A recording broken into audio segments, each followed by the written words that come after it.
Hello মিষ্টি বন্ধুরা, তোমরা সবাই কেমন আছো? আশা করি ভালো আছো। আজকে রান্না হয়েছে দেখো দুপুরে গরম গরম ভাত, এটা হচ্ছে উচ্ছে ভাজা, এটা হচ্ছে মাছের ঝাল, এটা হচ্ছে মুসুর ডাল, এটা হচ্ছে ভেন্ডি ভাজা, এটা হচ্ছে আলু বগরা, আলু বগরা মানে ভাজা, এটা হচ্ছে আম, তোর মুন্ডু। দেখো এই হয়েছে আজকের দুপুরের মেনু।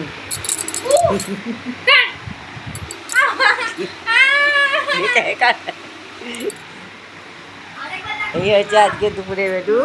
ওকে ও লুকিয়েছে, ওকে আগে দেখাও। যা, ও খালি গেছে।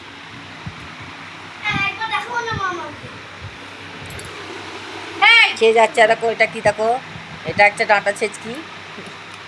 মিথ্যা কথা। কি এটা বল, কি এটা? কাঁকড়ার ছাল। ডান্ডিটা কয় খেয়েই যাচ্ছে। তোমাকে দেখিয়ে দিয়েছে। রাখ। শুনবে না কথা। আর নয়